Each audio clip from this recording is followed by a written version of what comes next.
तो हम लोगों ने इलेक्ट्रोमैग्नेटिक वेव के बारे में क्या पढ़ा था कि बेसिकली इनकी स्पीड 3 × 10⁸ होती है और इसमें इलेक्ट्रिक फील्ड मैग्नेटिक फील्ड दोनों ऑसिलेट करती हैं। इलेक्ट्रिक फील्ड मैग्नेटिक फील्ड और सी तीनों एक दूसरे के परपेंडिकुलर होती हैं। E0/B0 होता है, ई और बी का फेज सेम होता है, E×B C होता है या फिर B×C होता है या फिर वॉटेवर ऑर्डर मेंटेन होता है। ठीक है, अब एक्चुअली प्रोड्यूस कैसे होती हैं? तो बेसिकली EM वेव्स प्रोड्यूस करने का एक तरीका है, can be produced by accelerated charges. एक चार्ज को एक्सेलरेट कर दो तो उसकी स्पीड चेंज करो and that can be achieved by oscillating charges. और इसको ऑसिलेटिंग चार्ज क्योंकि एक ऑसिलेटिंग चार्ज एक्सेलरेटेड है क्योंकि उसकी वेलोसिटी बदलती रहती है। ठीक है, and frequency of EM wave and oscillating charges is same। ध्यान रखना कि जो ऑसिलेटिंग चार्ज की फ्रीक्वेंसी है वही EM वेव की होगी। ठीक है ना, तो दोनों सेम होती है। अब क्यों सेम होती है इसके चक्कर में नहीं पढ़ना चाहता मैं, ना हमारे कोर्स में है, लेकिन बस दोनों सेम होती है। ठीक है, तो एक पार्टिकल ऑसिलेट करता है तो बेसिकली होता है क्या, मैं आपको समझाऊँ, मतलब कुछ आप ऐसा समझ लो कि एक पार्टिकल ऑसिलेट कर रहा है तो बेसिकली करंट, जैसे मान लो एक तार में करंट कभी राइट है कभी लेफ्ट है, कभी राइट कभी लेफ्ट, तो बेसिकली इलेक्ट्रॉन्स ऑसिलेट कर रहे हैं। जैसे मान लो एक LC ऑसिलेटर में होता है, कभी करंट राइट जाता है कभी लेफ्ट। ठीक है ना, कभी इंडक्टर में ऐसे, कभी इंडक्टर में कैपेसिटर चार्ज होता है, कैपेसिटर डिस्चार्ज होता है। अब मान लो कि आपके पास क्या हो रहा है कि चार्ज ऑसिलेट कर रहा है तो करंट बदल रहा है, तो तार के आसपास करंट बदल रहा है, तार का करंट बदल तो मैग्नेटिक फील्ड बदल रही है, नहीं? तो मैग्नेटिक फील्ड बदलेगी। अब होगा क्या कि करंट बदलने से मैग्नेटिक फील्ड बदली, मैग्नेटिक फील्ड बदलने से इलेक्ट्रिक फील्ड प्रोड्यूस होगी, फिर इलेक्ट्रिक फील्ड बदलने से मैग्नेटिक फील्ड प्रोड्यूस होगी। तो कैसे कैसे आप मत सोचो, लेकिन सिंपल सी बात है, अगर एक चार्ज ऑसिलेट कर रहा है तो जितनी उसकी फ्रीक्वेंसी होगी उतनी फ्रीक्वेंसी की EM वेव्स प्रोड्यूस जाएंगी। अब हम लोग भी अपने तरफ से EM वेव्स बना सकते हैं, लेकिन EM वेव्स में सबसे कम फ्रीक्वेंसी रेडियो वेव की होती है। तो हम लोग रेडियो वेव तो बना सकते हैं, उतनी फ्रीक्वेंसी हम जनरेट कर लेते हैं, लेकिन उससे ऊपर की वेव हम लोग नहीं बना सकते, वो नेचुरली बन जाती हैं। कैसे बनती बात की बात, लेकिन हम लोग अपनी तरफ से केवल रेडियो वेव्स बना सकते हैं। ठीक है, अब आगे चलते हैं भाई साहब। अब देखो, आपको याद है कि इलेक्ट्रिक एनर्जी डेंसिटी मतलब electric energy per unit volume, electrical energy density होती है 12ε0E²। ऐसी मैग्नेटिक एनर्जी डेंसिटी मतलब magnetic energy per unit volume जो होगा वो B²/2μ0 होता है, ये आपको पता है। ठीक है, अब चक्कर क्या होती है कि इलेक्ट्रिक फील्ड जो होती है वो होती है E0 sin ωt plus whatever -kx whatever, ऐसी मैग्नेटिक फील्ड भी होती है। तो अगर आप देखोगे तो किसी भी जगह इलेक्ट्रिक फील्ड है वो बदलती रहेगी। तो इलेक्ट्रिक फील्ड जो होगी बेसिकली ऐसे चल रही है। ठीक है, तो बेसिकली अगर आप किसी इंस्टेंट पे एनर्जी लिखोगे तो E0² और sin² आएगा। अब sin² का एवरेज क्या होता है, sin² का जो एवरेज है वो हाफ होता है, cos² का एवरेज भी हाफ होता है। आपको याद नहीं होगा लेकिन याद कर लेना, मैंने ये चीज़ आपको पढ़ाई थी AC में कि sin² का एवरेज हाफ होता है। तो इसका मतलब क्या हुआ कि ये E² क्या होगा, E0² sin² वॉटेवर, तो E0² तो कांस्टेंट है, sin² का एवरेज हाफ होता है। इसका मतलब क्या हो गया कि आपके पास एवरेज इलेक्ट्रिक एनर्जी डेंसिटी जो होगी वो होगी ε0 E0²/4। क्योंकि समझना, आप एवरेज पे आओगे तो इलेक्ट्रिक फील्ड ये है, तो E0², लेकिन sin² का एवरेज हाफ होगा, तो वो हो जाएगा ε0 E²/E0²/4। समझ लो, एक्चुअली देखो ना, इलेक्ट्रिक फील्ड जो है वो बेसिकली ये है। तो इलेक्ट्रिक फील्ड 4 होती है तो उसका एवरेज 4 होता है, लेकिन electric field E0² sin² ωt, तो sin² का एवरेज क्या होता है, हाफ, तो बेसिकली इतना आ जाएगा। ऐसे ही एवरेज मैग्नेटिक एनर्जी डेंसिटी जो होगी वो हो जाएगी आपके पास B0² बाय 4μ0। कुछ नहीं करना, 2 से डिवाइड कर देना, ठीक है। आई होप यू अंडरस्टैंड, ठीक है। अब सही है, ठीक है। अब ये ऐसा होता है कि ये दोनों जो डेंसिटी होती हैं, है ना, एवरेज इलेक्ट्रिक एनर्जी डेंसिटी और एवरेज मैग्नेटिक एनर्जी डेंसिटी, दोनों आपस में सेम होती है, ठीक है। इसका मतलब 1/4 एप्सिलॉन नॉट E0² और 1/4 B0² बाय μ0, दोनों आपस में क्या होता है, सेम होता है, ठीक है। सही है। अच्छा, सेम क्यों होते हैं मैं वही बता दूंगा, लेकिन फ़िलहाल सेम होते हैं, दोनों की एनर्जी बराबर होती है।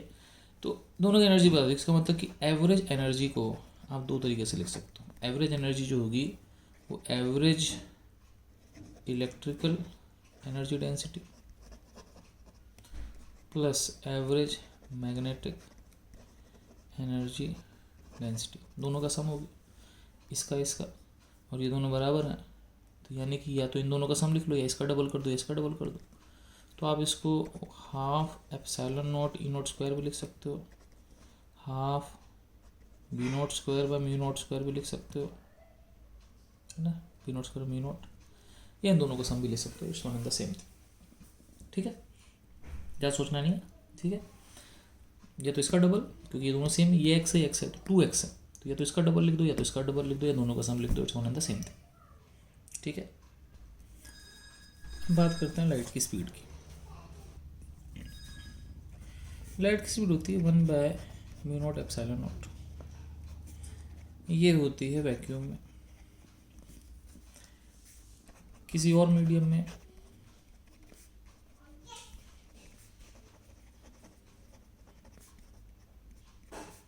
ये होगी √1/μ एप्सिलॉन, और ये हो जाएगा म्यू, हो जाएगा μ0 μr, एप्सिलॉन हो जाएगा एप्सिलॉन नॉट एप्सिलॉन r, याद होगा शायद आपको। और इसको 1/√μr एप्सिलॉन r लिख सकते हैं, तो 1/μ0 एप्सिलॉन नॉट लिख सकते हैं। ये 1/μ0 एप्सिलॉन नॉट कुछ नहीं है, ये बेसिकली आपके पास c है, तो v हो जाएगा c/μr एप्सिलॉन r। इस μ/एप्सिलॉन r को हम लोग n से डिनोट कर देते हैं, इसको बोलते हैं रिफ्रैक्टिव इंडेक्स। इसको n से या म्यू से भी रिप्रेजेंट कर देते हैं। तो रिफ्रैक्टिव इंडेक्स बेसिकली बताता है किसी मीडियम में स्पीड कितने गुना कम हो जाती है। तो अगर ये चीज़ 4 है तो स्पीड 1/4 हो जाएगी, 8 है तो 1/8 हो जाएगी, 3 है तो 1/3 हो जाएगी। हालांकि इतना ज़्यादा रिफ्रैक्टिव इंडेक्स नहीं मिलता जनरली, ठीक है ना। तो जो भी है 2 है तो c/2 हो जाएगी वाटर। तो n जो होता है रिफ्रैक्टिव इंडेक्स, जिसको मैं n बोल सकता हूँ, वो होता है μr एप्सिलॉन r, ठीक है। अब चलते हैं आगे। अब जो EM वेव्स होती हैं उनकी कुछ खास बात होती है कि बेसिकली जो c होता है फ्रीक्वेंसी इंटू लैम्डा होता है। कई बार c बराबर न्यू लैम्डा लिख देते हैं, न्यू फ्रीक्वेंसी होती है, तो एक्चुअली कुछ नहीं होता, c वेव है तो बेसिकली ये लैम्डा है। तो लाइट की स्पीड जो होती है वो बेसिकली फ्रीक्वेंसी इंटू लैम्डा, ये आपने वेव में पहले ही पढ़ रखा है। हम ये जो लाइट है ना, इसको जैसे कि अब ये एक हम बोलते हैं कि ये एक फोटोन है लाइट का, एक वेवलेंथ का, तो हम लाइट को फोटोन भी मान सकते हैं, is considered photons sometimes. Light actually ये बाद में पढ़ोगे आप, लेकिन लाइट क्या है कि कई लोग वेव मानते हैं, कई लोग पार्टिकल मानते हैं। इनफैक्ट एक्चुअली दोनों ही होता है, डिपेंडिंग कि किस समय की बात कर रहे हो। तो जब लाइट को पार्टिकल मानते हैं, जैसे न्यूटन मानता था, तो न्यूटन ने उसको नाम दिया फोटोन्स, ठीक है ना। एंड एनर्जी ऑफ फोटोन, एक फोटोन की एनर्जी जो होती है वो होती है E बराबर hc/λ या hf, क्योंकि c/λ f हो जाएगा, ठीक है। और जो मोमेंटम होता है वो h/λ होता है, ठीक है, सही है। और आप ये भी कह सकते हो कि जो मोमेंटम होता है ना, ये इसको डी ब्रॉगली वेवलेंथ बोलते हैं, आप लोगों ने कहीं कहीं पढ़ा होगा। डी ब्रॉगली वेवलेंथ क्या होता है कि सॉरी ये डी ब्रॉगली वेवलेंथ होती है लेमडा बराबर एच बाई पी, कहीं केमिस्ट्री में पढ़ा होगा, तो पी बराबर एच बाई लेमडा वहीं से आ जाता है। अच्छा भाई, अब इस एच बाई लेमडा को हम ई बाई सी भी लिख सकता हूँ, तो हम लिख सकते हैं मोमेंटम ई बाई सी होता है या फिर एनर्जी पी इंटू सी होता है, ठीक है ना। Okay, so if light is fully absorbed, then momentum transferred is P बराबर E बाई सी। कैसे, मैं समझाता हूँ। देखो आपने क्या पढ़ा कि अगर एक लाइट का एनर्जी E है तो E बराबर पी सी होता है, तो मोमेंटम होता है E बाई सी। तो एक फोटोन का मोमेंटम होता है E बाई सी, दो फोटोन का मोमेंटम भी क्या होगा, ई बाई सी होगा। तुम बोलोगे टू ई बाई सी होगा, अरे भाई ई मतलब टोटल एनर्जी, ठीक है ना। तो एक फोटोन मोमेंटम हो गया, मान लो मोमेंटम था 10, तो 10 बाई सी, दो का 20 बाई सी, तो 20 उनकी टोटल एनर्जी, 3 का 30 बाई सी, मतलब जो भी टोटल एनर्जी होगी बाई सी। तो कितने, अगर ये मोमेंट, तो अगर वो पूरी तरीके से एब्जॉर्ब हो जाते हैं तो उनका सारा मोमेंटम जो होगा ट्रांसफर हो जाएगा। तो वो जो मोमेंटम प्रोवाइड करेंगे वो बेसिकली क्या होगा, ई बाई सी होगा। इसको देखो आप, लाइट से जो मोमेंटम ट्रांसफर होता है वो ना के बराबर है, क्योंकि सी बहुत बड़ी चीज़ है। तो सी 3 × 10⁸ है, इसका मतलब अगर एनर्जी 100, 200, 300 है तो कोई मोमेंटम ट्रांसफ़र नहीं हुआ, ना के बराबर, ठीक है। चलो भाई, और हम बात करते हैं एक और चीज़ की, इसको हम बोलते हैं intensity of EM waves, EM waves की इंटेंसिटी। तो इंटेंसिटी ऑफ ईएम वेव्स कैसे देखते हैं, लेट्स सी। अब इंटेंसिटी होती क्या है, intensity is energy passing per unit time per unit area.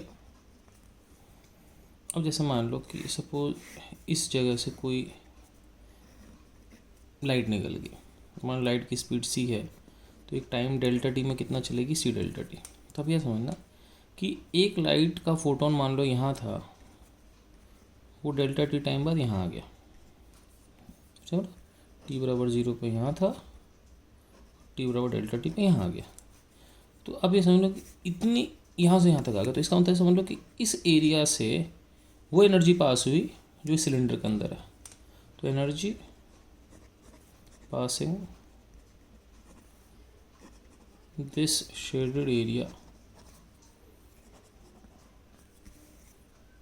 Is energy contained in cylinder. जितनी एनर्जी यहाँ से पास हुई वो ये एनर्जी तो आगे बढ़ गई, तो इस सिलेंडर की जो एनर्जी वही तो यहाँ से डेल्टा टी टाइम पास हुई है। सो मान लो कि ये एरिया ए है, सो इंटेंसिटी बराबर energy per unit time per unit area.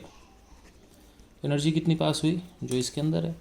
अब एनर्जी क्या होती है, देखो इलेक्ट्रिकल एनर्जी डेंसिटी होती है 12ε0 E0²। टोटल एनर्जी याद होगी, ये होती है एनर्जी डेंसिटी, तो ये होती है एनर्जी पर यूनिट वॉल्यूम। तो इस वॉल्यूम में कितनी एनर्जी होगी, इनटू वॉल्यूम, वॉल्यूम कितना है, ए सी डेल्टा टी, ठीक है, divide by time divide by area. तो डेल्टा टी ए कट गया, तो ये कितना हो गया बच्चों, 12ε0 E0² सी। आप इसको B0 में भी लिख सकते हो मैग्नेटिक फील्ड में, कैसे भाई, E0 बाई B0 सी होता है, तो E0 को B0 सी लिख देना, कुछ ना कुछ आंसर आ जाएगा, ठीक है। तो ये आपके पास हो गया। अब हम चलते हैं आगे।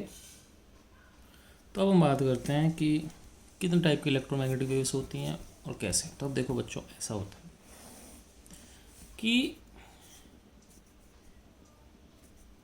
Maximum energy minimum energy E बराबर होता है एच सी बाई लेमडा। जिसकी एनर्जी ज़्यादा होगी यह होती है एच एफ, उसकी फ्रीक्वेंसी ज़्यादा होगी, और सी बराबर एफ लेमडा। एफ तो कांस्टेंट ही है, जिसकी फ्रीक्वेंसी है तो उसका लेमडा कम। तो एनर्जी ज़्यादा, फ्रीक्वेंसी ज़्यादा, लैम्डा कम। उल्टा भी सत्य है, एनर्जी कम, फ्रीक्वेंसी कम, लैम्डा ज़्यादा। सही है। तो सबसे ज़्यादा एनर्जी, सबसे ज़्यादा फ्रीक्वेंसी है, सबसे कम लैम्डा जो होता है वो होता है गामा का। ठीक है। गामा के बाद एक्सरे का, एनर्जी उससे कम, फिर अल्ट्रावायलेट उससे कम, फिर विजिबल लाइट जो कि विबग्योर। विबग्योर में भी सबसे ज़्यादा एनर्जी जो होती है वो वायलेट की होती है और सबसे कम एनर्जी रेड की होती है। ठीक है। फिर इंफ्रारेड, और सबसे इंफ्रारेड के बाद माइक्रोवेव, और सबसे कम एनर्जी होती है रेडियो की। ठीक है। धन्यवाद। सबसे कम एनर्जी रेडियो, फिर माइक्रो, फिर इंफ्रा, फिर विजिबल। विजिबल में सबसे कम रेड की, सबसे ज़्यादा वायलेट की। ठीक है ना। इसीलिए क्या करते हैं जानते हो, जैसे वायलेट, इंडिगो, ब्लू, जो ब्लू टाइप के कलर होते हैं इनकी एनर्जी ज़्यादा होती है। इसीलिए जब आप लोग कोई चश्मा बनाते हैं तो वो चश्मे में आजकल ब्लू फिल्टर लगाए थे। तो ब्लू फिल्टर कुछ नहीं करता, ज़्यादा एनर्जी की रेज को ब्लॉक कर लेते हैं, तो आपकी आंखों को नीला तो कम दिखेगा लेकिन आपकी आंखें बची रहेंगी। उससे ज़्यादा अल्ट्रा वायलेट, जो वायलेट से भी ज़्यादा है वो अल्ट्रा वायलेट, जो रेड से कम हो इंफ्रारेड। ठीक है। फिर एक्सरे, फिर गामा रेज। ठीक है ना। तो वैसे इंसानों के लिए ये खतरनाक होती है, ये कम खतरनाक, ज़्यादा, ये सबसे खतरनाक। अब बात है कि ये क्या क्या करती हैं, तो इनके बारे में हम थोड़ा सा डिस्कशन कर लेते हैं, है ना, बिल्कुल ज़रा सा। तो जो रेडियो वेव्स होती हैं, ठीक है, उनका जो लैम्डा होता है 0.1 मीटर से कम होता है। ठीक है। जो माइक्रोवेव होती हैं उनका जो लैम्डा होता है 0.1 to 1 मिलीमीटर होता है। सब वेवलेंथ की बात चल रही है। इसके अलावा जो इंफ्रारेड होती है उसका 1 मिलीमीटर से, ठीक है, हम जैसे से इधर आएंगे एनर्जी बढ़ रही है, लैम्डा कम हो रहा है। तो ठीक है, सॉरी ये ग्रेटर देन, बहुत बड़े से 0.1 मीटर, 0.1 से 0.1 है ना, 0.1 मीटर टू 1 मिलीमीटर, 1 मिलीमीटर से कम होते होते 700 नैनोमीटर। इसके बाद लाइट का 700 नैनोमीटर से कम होते होते 400 नैनोमीटर। फिर अल्ट्रावायलेट का 400 नैनोमीटर से कम होते होते 1 नैनोमीटर। एक्सरेज का 1 नैनोमीटर से कम होते होते आपका 10 की पावर -3 नैनोमीटर। किस एनसीईआरटी में दे रखा, मैं ये टेबल आपको एनसीईआरटी से का आपको पीडीएफ में दे दूंगा। और जो गामा रेज होती हैं इसका जो गामा लैम्डा होता है वो बेसिकली 10 की पावर -3 नैनोमीटर से कम होता है। ठीक है। तो बाकी आप बाकी सब खुद निकाल, जो सी बराबर एफ लैम्डा है, नहीं है तो आपको सी पता ही है, तो लैम्डा पता है तो फ्रीक्वेंसी निकालोगे, ऐसे एनर्जी भी निकाल सकते हो एच सी बाई लैम्डा करके। तो अब ये सब चीज़ें निकाल सकते हैं। ये गामा रे नहीं है, गामा रे है। ठीक है। अब बात होती है कि इनकी प्रोडक्शन कैसे होती है और इनकी डिटेक्शन कैसे होती है। तो मैं बेसिकली ये आपको एनसीईआरटी से पढ़ के बता देता हूँ और ये टेबल आपके साथ मैच कर दूँगा। ये आप चाहता हूँ मैं कि आप एमटीआर कर लो, एमटीआर बोले तो मुझे तो रटो। ठीक है। तो लेट्स सी। तो अब हम बात करते हैं कि रेडियो वेव का वेवलेंथ 0.1 मीटर से बड़ा। अब इनकी प्रोडक्शन कैसे होती है, rapid acceleration and deceleration of electrons basically in aerials. Aerials उसने बेसिकली समझ लो कोई डंडी सी है ना, उसमें एक इलेक्ट्रॉन को एक्सेलरेट डीएक्सेलरेट करते हैं, मतलब कोई स्पीड बढ़ाई स्पीड कम, मतलब बेसिकली ऑसिलेट करते हैं, स्पीड बढ़ाई घटाई बढ़ाई घटाई, ठीक है ना। तो सेंटर तक बढ़ती है फिर घटती है। ठीक है। तो किसी एरियल्स में इसको एक चार्ज को इधर उधर घुमा देते हैं बेसिकली, और इसको रिसीव भी एरियल से करते हैं। जैसे कि मान लो जो एंटीना होते हैं उन्हें छोड़ते हैं, एंटीना से पकड़ लेते हैं। ठीक है। फिर माइक्रोवेव, माइक्रोवेव की मैंने वेवलेंथ बताई दी थी 0.1 मीटर से 1 मिलीमीटर। 1 मिलीमीटर मतलब 1/1000 मीटर, 1/10 मीटर से 1/1000 मीटर। ये klystron valve, magnetic valve, magnetron valve, ये बेसिकली मैग्नेट्रॉन वॉल्व आपके माइक्रोवेव जो घर होता है उसमें होता है। अब ये क्या होता है भगवान जाने, कोई ज़रूरत भी नहीं है, ठीक है। और इनको पॉइंट कॉन्टैक्ट डायोड से हम लोग डिटेक्ट करते हैं, वो क्या होता है भगवान जाने, ठीक है। इंफ्रारेड, इंफ्रारेड जो होता है वो एटम और मॉलिक्यूल से निकलते हैं। तो एटम्स मॉलिक्यूल जो वाइब्रेट करते हैं उनसे इंफ्रारेड निकलते हैं, ज़्यादा डिटेल में जाने की ज़रूरत नहीं है। इनको thermopiles, bolometer, infrared, photographic film, इन सब से इनको डिटेक्ट करते हैं। चुपचाप रट लो, ज़्यादा दिमाग मत लगाओ। लाइट 700 से 400 नैनोमीटर तक होती है। ये एटम्स के ट्रांजिशन से होते हैं। इलेक्ट्रॉन्स जो होते हैं बड़े सेल से नीचे सेल तक आते हैं। जैसे मॉडर्न पढ़ हो गया तो एक लेवल से दूसरे लेवल में जाते हैं। जैसे आपने लिखा होगा, आपने पढ़ा होगा Lyman Balmer Paschen Brackett Pfund type, है ना। पता नहीं सीरीज़ पढ़ी कि एटॉमिक स्ट्रक्चर पढ़ा है कि नहीं, केमिस्ट्री में पढ़ा होगा तो उसमें देख लेना कि इधर उधर इलेक्ट्रॉन्स मूव करते हैं तो ये प्रोड्यूस होते हैं। और इनको the eye photo cells, photographing, इनको अपन आई से देख सकते हैं लाइट वेव्स को, फोटो सेल्स होते हैं, ठीक है, वो भी इनको डिटेक्ट कर लेते हैं। और फोटोग्राफिक फिल्म्स, फोटोग्राफिक फिल्म्स क्या होती हैं बेसिकली, बहुत पहले टाइम पे जब फ़ोटो बनती थी तो वो हमारे जो डिजिटल कैमरा ना होकर के एक फ़िल्म होती थी, तो उस फिल्म पे जाके फ़ोटो छप जाती थी, तो वहाँ पे लाइट से इफेक्ट आ जाता था। आपने देखी नहीं होंगी लेकिन पहले नेगेटिव चलते थे, आजकल नहीं चलते। अब बात करते हैं अल्ट्रा वायलेट। तो अल्ट्रा वायलेट की वेवलेंथ दे रखी है। ये बेसिकली क्या होता है कि ये भी इलेक्ट्रॉन के ट्रांजिशन से बनते हैं, लेकिन ये उन इलेक्ट्रॉन के ट्रांजिशन बनते हैं जब एटम बड़े होते हैं। मतलब जब बड़े बड़े एटम्स होंगे जिनका एटॉमिक नंबर बड़ा, उनके इलेक्ट्रॉन ऊपर नीचे जाते हैं तो वहाँ निकलता है अल्ट्रा वायलेट, ठीक है। और छोटे एटम्स होंगे उनसे निकलता है लाइट, आप ऐसा समझ सकते हैं। और अल्ट्रा वायलेट जो होते हैं वो फोटो सेल से, फोटोग्राफिक फिल्म से जज हो जाते हैं। ज़्यादा मत सोचना, चुपचाप पढ़ लेना। एक्सरे और कम होते हैं, एक्सरे ट्यूब या इनर शेल ऑफ इलेक्ट्रॉन्स, ये भी एटम के शेल से निकलते हैं। इनकी भी एक्सरे की फोटोग्राफिक फिल्म होती है, इसमें आपका एक्सरे आता है। और कुछ ये जीजर ट्यूब्स और आयनाइजेशन चैम्बर, इनसे डिटेक्ट हो जाते हैं। गामा रेज जो होते हैं ये रेडियो एक्टिविटी से निकलते हैं। ये न्यूक्लियर प्रोसेस से निकलते हैं। न्यूक्लियस के अंदर कुछ प्रोसेस हो जाए, है ना, दो न्यूक्लियर जुड़ जाए, एक न्यूक्लियस फट जाए, ऐसे बहुत सारे प्रोसेस होते हैं और वो भी ऐसे डिटेक्ट होते हैं। तो इस टेबल को मैं आपको, एनसीईआरटी का टेबल है, मैं आपको एनक्लोज कर दूंगा, ठीक है। ओके ओके बच्चों, बाय। ये चैप्टर ख़त्म है और इसमें अभी मैं कोई असाइनमेंट नहीं दे रहा, लेकिन कभी मैं दूंगा तो I will let you know. फिलहाल आप इस चैप्टर को अच्छे से 2-3 बार पढ़ लो। आई विल सी, मैं असाइनमेंट इसमें आगे दे दूंगा। अब इसके बाद हम लोग ऑप्टिक्स चालू करेंगे। ओके बच्चों, बाय।